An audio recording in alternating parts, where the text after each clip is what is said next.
அஸ்ஸலாமு அலைக்கும், welcome to Hiace recipe. நீங்கள் எல்லோரும் நல்லா இருப்பீங்கன்னு நம்புகிறேன். நானும் நல்லா இருக்கேன், அல்ஹம்துலில்லாஹ்.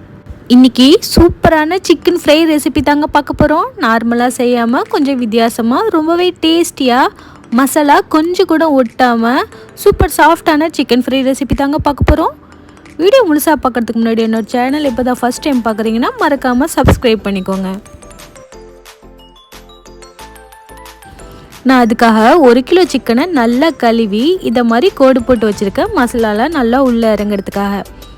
இப்போது அதுக்கு ஃப்ளேவர் கொடுக்கறதுக்காக 50 கிராம் இஞ்சி, 10 பல்லு பூண்டு, கொஞ்சமாக மல்லிக்கீரை, 2 கொத்து கருவேப்பிலை, 3 காஞ்ச மிளகாவை இதெல்லாம் மிக்ஸி ஜாரில் ஆட் பண்ணி கொரப்பாக அரைச்சி எடுத்துக்கலாம்.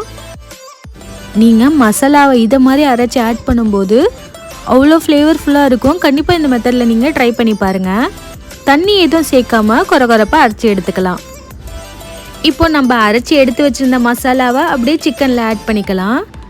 இந்த அளவுக்கு கொரப்பாக இருந்தால் நம்மளுக்கு மசாலா பர்ஃபெக்டாக இருக்கும். இப்போது சிக்கனில் நல்லா மசாலா இறங்குற மாதிரி இந்த அளவுக்கு கலந்து விட்டுக்கலாம்.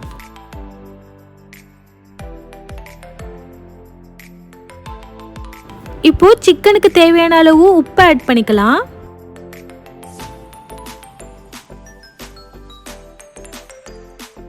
அது கூட காரத்துக்காக 2 டேபிள் ஸ்பூன் மிளகாய்த்தூள் ஆட் பண்ணியிருக்கேன், தனி மிளகாய்த்தூள். இப்போ அது கூட மஞ்சள் தூள் 1/4 டீஸ்பூன் ஆட் பண்ணிக்கலாம். இப்போ மிளகுத்தூள் 1/2 டீஸ்பூன் ஆட் பண்ணிக்கலாம். இப்போ ஜீரகத்தூள் 1/2 டீஸ்பூன் ஆட் பண்ணிக்கலாம். இந்த மசாலா எல்லாம் சிக்கனில் நல்லா ஒட்டி வரதுக்காக கார்ன்ஃப்ளவர் 3 டேபிள் ஸ்பூன் ஆட் பண்ணிக்கோங்க.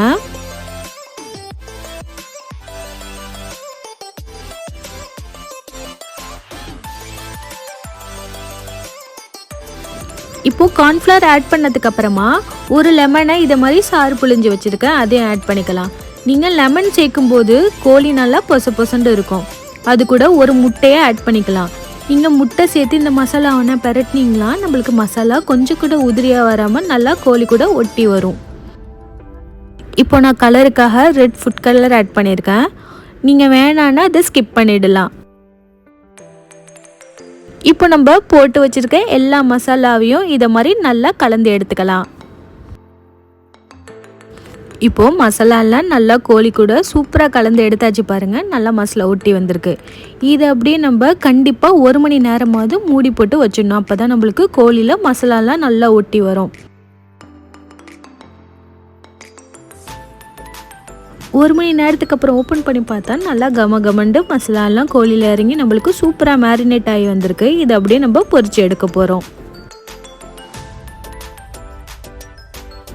நீங்கள் கோழி பொரிக்கிறதுக்காக நார்மலாக எண்ணெய் ஊற்றுற மாதிரி எண்ணெய் ஊற்றிக்கோங்க. இப்போது எண்ணெய் நல்லா ஹீட் ஆனதுக்கப்புறமா நம்ம மேரினேட் பண்ணி வச்சுருந்த கோழியை அப்படியே எண்ணெயில் சேர்த்துக்கலாம். இதை மாதிரி நம்ம மேரினேட் பண்ணி வச்சுருந்த எல்லா கோழியும் ஆட் பண்ணிக்கலாம்.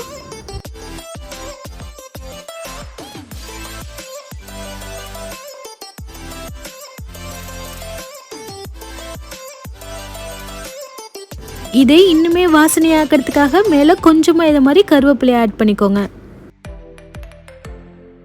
இந்த கருவேப்பிலை எல்லாம் இந்த எண்ணெயிலே சேர்ந்து பொரியும் போது நல்லா கோழியோடு சூப்பர் ஃப்ளேவராக இருக்கும். இப்போ கோழி ஒரு சைடு வெந்ததுக்கு அப்புறமா இன்னொரு சைடை இதை மாதிரி திருப்பி போட்டுக்கலாம். பார்க்கும் போதே உங்களுக்கு தெரியுதா இது மாதிரி மசாலாலாம் சூப்பராக ஒட்டி பர்ஃபெக்டாக வந்திருக்கு பாருங்கள். இதை மாதிரி நம்ம பொறுமையாக எல்லா கோழியும் திருப்பி போட்டுக்கலாம்.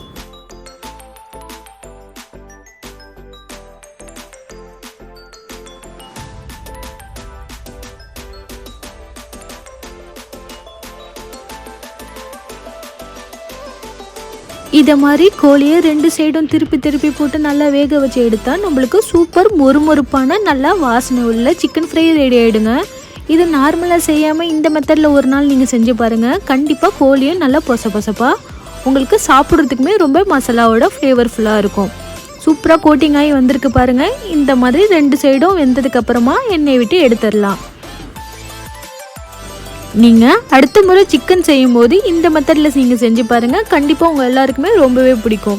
செஞ்சு பார்த்துட்டு எப்படி இருந்துச்சுன்னு எனக்கு கமெண்டில் சொல்லுங்கள். இதை மாதிரி பொரிச்ச கோழியை எல்லாத்தையும் எண்ணெயை விட்டு தனியாக எடுத்துடலாம். இந்த வீடியோ எல்லாருக்கும் பிடிச்சிருக்குன்னு நான் நம்புகிறேன். இந்த வீடியோ பிடிச்சிருந்துச்சுன்னா மறக்காமல் ஒரு லைக் பண்ணிவிட்டு உங்கள் ஃப்ரெண்ட்ஸ்க்கும் ஷேர் பண்ணி கொடுங்க. என்னோடய சேனலை இப்போ தான் ஃபஸ்ட் டைம் பார்க்குறீங்கன்னா மறக்காமல் சப்ஸ்கிரைப் பண்ணி கொடுங்க. அப்போ தான் எனக்கு ஒரு சின்ன மோட்டிவேஷனாக இருக்கும். நம்ம கோழியை அப்படியே எடுத்து பிக்கும் போதே தெரியுது பாருங்கள், ரொம்பவே ஜூஸியாக, ரொம்ப சாஃப்டாக, வெளியில் நல்லா க்ரன்ச்சியாக இருக்குது பாருங்கள். இந்த மெத்தடில் நீங்கள் ட்ரை பண்ணி பாருங்கள். இதை மாதிரி இன்ட்ரெஸ்டிங்கான ஒரு வீடியோவில் நம்ம மீட் பண்ணலாம். இந்த வீடியோவை லாஸ்ட் வரையும் பார்த்ததுக்கு தேங்க்யூ.